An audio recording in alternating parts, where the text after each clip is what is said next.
Doctor صاحب میرا سوال یہ ہے کہ انہوں نے گولہ باری اور بمباری تو بند کر دیا، لیکن پانی بند کر رہے ہیں اگر تو پانی بند کرنا تو اقدام جنگ ہے ہمارے سے. جی میں آ رہا ہوں ادھر، لیکن پہلا نقطہ جو میں آپ کے ذریعے عوام کے سامنے پیش کرنا چاہتا ہوں وہ یہ کہ ہم ایک پیسفل ملک ہیں. بالکل ہم نے ڈائیلاگ کی دعوت ہر موڑ پہ دی، اور فائنلی بھی جب خفگی سبکی کے باوجود آپ نے کہا کہ روک دیں تو ہم نے روک دیا. ہم نے کہا کہ روک دیں.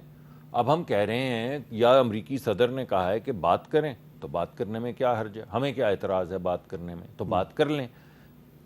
دوسری چیزیں کیا ہوئی ہیں؟ دو بڑی آپ نے ایک اہم نقطہ اٹھایا، اگر آپ اجازت دیں گے تو میں 1 منٹ لوں گا. دیکھیے 2 چیزیں ہیں جو بڑی ڈینجرس تھیں جو پاکستان نے جس کی وجہ سے ان کا جواب دیا ہے.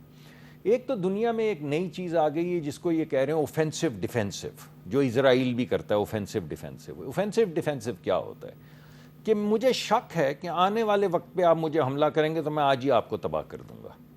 ارے بھائی یہ کوئی کیا جنگل لا ہے؟ یہ کوئی وائلڈ ویسٹ ہے؟ کوئی پرانی فلم چل رہی ہے بلیک اینڈ وائٹ جس نے تیزی سے گن نکالی اس نے دوسرے کو مار گرایا؟ سویلائزڈ ہے دنیا. اور دوسرا یہ کہ مجھے شک ہے کہ میری دھرتی پہ میرے اعمال کی وجہ سے جو کچھ ہوا ہے اس کے ذمہ دار آپ ہیں، تو میں آپ پہ حملہ کر دوں گا، ثبوت بھی نہیں دکھاؤں گا. یہ جو ڈاکٹرن اوفینسو ڈیفینسو ہے اس کا جواب دینا بہت ضروری تھا. وہ اس لیے ضروری تھا کہ یہ ڈاکٹرن اب ہم جب جائیں گے بھی تو دنیا کو کہیں گے کہ کیا آپ دنیا کو دوبارہ دوسری جنگ عظیم کی طرح کوئی وائلڈ ویسٹ کا کارخانہ بنانا چاہتے ہیں کہ سارے ممالک جس پہ شک پڑے وہ اس پہ حملہ کر دے، پھر 2 اس کے ساتھ مل جائیں، 1 اس کے ساتھ مل جائے اور یہ تھیٹر پھیلتا چلا جائے. دوسری بات جنگوں میں یہ ہوتی ہے کہ جب 2 آنریبل فریق جو ہیں وہ ایک دوسرے پہ حملہ کرتے ہیں تو انگیج کرتے ہیں ملٹری کو. یہ نہیں کرتے کہ ہمارے پاس رافیل ہے، ہم 6 سال کی بچی کو شہید کر دیں گے یا 7 سال کے بچے کو شہید کر دیں گے یا مسجد کو گرا دیں گے. یہ کام تو اسرائیل کرتا ہے، آپ روز اس کی تصاویر دیکھتے ہیں. تو یہ دوسری ڈاکٹرن تھی نہیں کہ اگر کوئی آپس کا تنازع ہوگا تو ہم سویلین ماریں گے، ہم 6 سال کے بچے ماریں گے، ہم 7 سال کی بچیاں ماریں گے، ہم آپ کی مساجد کو شہید کریں گے، ہم آپ کے اسکول تباہ کریں گے. اس کو روکنا بہت ضروری تھا. اس وجہ سے پاکستان نے انٹیگریٹی کے ساتھ اس کو بھی روکا. اسی میں جو سویلین انفراسٹرکچر ہے وہ آتا ہے. جس طرح مساجد ہیں، میں مساجد سے ان کو تشبیہ نہیں دے رہا، مگر جس طرح مساجد ہیں یا اسکول ہیں یا ہسپتال ہیں، اسی طرح پانی ہے. پانی کے ساتھ ہماری معیشت ہے، پانی کے ساتھ ہمارا ایگریکلچر ہے، 50% لوگوں کا روزگار ہے، 25% ہماری GDP ہے، فوڈ سیکیورٹی ہے. تو اگر آپ پانی کے انفراسٹرکچر کو ہٹ کریں گے جیسا کہ آپ نے نیلم جیلم میں کیا، تو ہم نے اپنا رائٹ آپ کے پانی کے انفراسٹرکچر کو ہٹ کرنے کا ریزرو کر لیا. اور اب یہ رائٹ واٹر ٹیررزم کا جواب جو ہے وہ ہم دیں گے آپ کے ریزروائرز کو ہٹ. دیکھیے ابھی تک آپ نے وائلیشن نہیں کی ہے، ابھی تک تو انہوں نے ہٹ کیا ہے، ہم نے رائٹ ریزرو کر لیے جیسے ہم نے پہلے کیا تھا.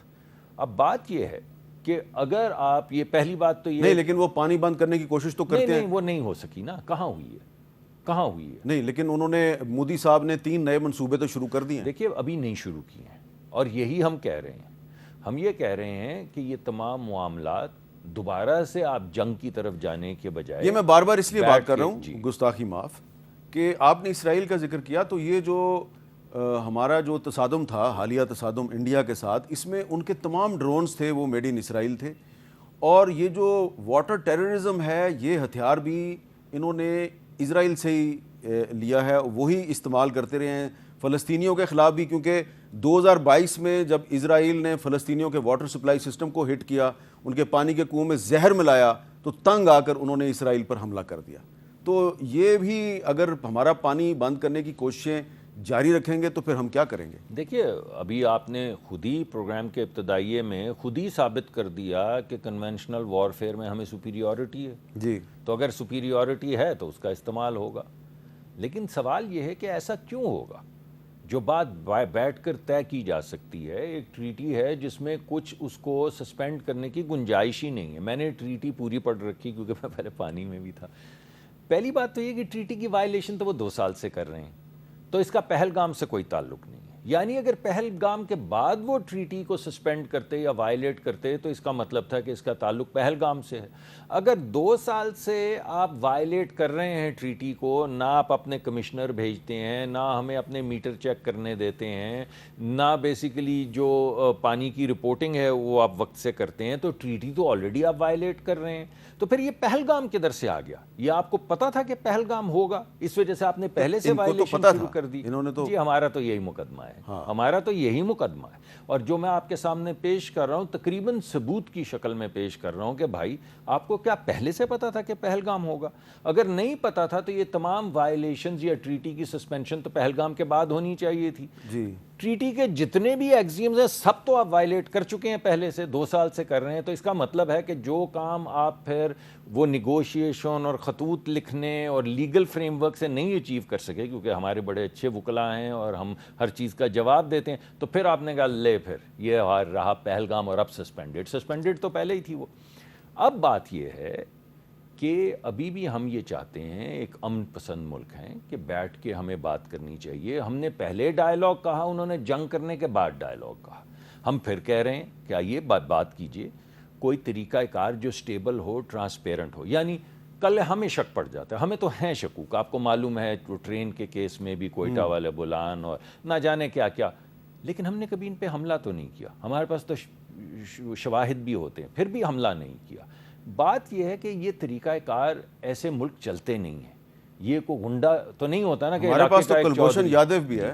اب بات یہ ہے صاحب کہ ہم یہ کہہ رہے ہیں کہ اگر ہمیں شک پڑتا ہے یا آپ کو شک پڑتا ہے, کوئی طریقہ کار طے کر لیں کہ ہم وہ شواہد سامنے لے آئیں, تاکہ اس کا جو بھی ہم نے علاج کرنا ہے وہ ایک سٹیبل ٹرانسپیرنٹ طریقے سے ہو جائے, تاکہ ایک مؤثر طریقہ کار طے ہو, جس کے بعد دوبارہ یہ جنگ ونگ بچے شہید یہ نہ ہو دوبارہ. یہ ہم چیزیں پروموٹ کرنا چاہ رہے ہیں. لیکن ایک بات کلیئرٹی کے ساتھ میں کہہ دوں, ٹریلر کے پیچھے فلم بھی ہے. تو اگر یہ ٹریلر تھا تو بھائی ایک بہت لمبی 3 گھنٹے کی فلم بھی ہے اس کے پیچھے. اور یہ جو فلم ہے, اس فلم میں ابھی بھی جو بی جے پی کی ہے وہ صرف پوری دنیا کے ساتھ جھوٹ نہیں بول رہی, بلکہ اپنی قوم کے ساتھ بھی جھوٹ بول رہی ہے. اور یہ جو ڈیلیگیشنز باہر بھیج رہی ہے انڈیا کی حکومت, ان ڈیلیگیشنز میں بھی وہ پالیٹکس کر رہی ہے. جو اپوزیشن کی پارٹیاں ہیں ان کو تقسیم کرنے کی کوشش کر رہی ہے. اور یہ میں نہیں کہہ رہا, یہ انڈیا کا ایک معروف اخبار ہے دی ٹیلیگراف یہ کہہ رہا ہے جی, operation Sindoor blowback Modi government's hand picked foreign delegation deepens cracks in India bloc. اور اس میں آپ تصویر جو دیکھ رہے ہیں اسکرین پہ, یہ یوسف پٹھان صاحب کی ہے جو کہ ترنمول کانگریس کے ممبر آف دی پارلیمنٹ ہیں, اور ان کا نام ان کی پارٹی سے پوچھے بغیر جو ہے وہ ایک ڈیلیگیشن میں شامل کیا گیا ہے, جو کہ ملیشیا, کوریا, جاپان اور سنگاپور جا رہا ہے. اور ممتا بینرجی جو کہ ویسٹ بنگال کی چیف منسٹر ہیں, انہوں نے پارٹی سے پوچھے بغیر جو یوسف پٹھان کا نام ہے ڈیلیگیشن میں شامل کرنے کی جو ایک مکروہ حرکت ہے, اس کو ایک گندی سیاست قرار دیا ہے. اس کے علاوہ بھی کچھ اپوزیشن پارٹیز کے جو لیڈرشپ ہے اس سے پوچھے بغیر ان کے ہینڈ پکڈ جو ممبرز ہیں ان کے نام شامل کیے گئے ہیں.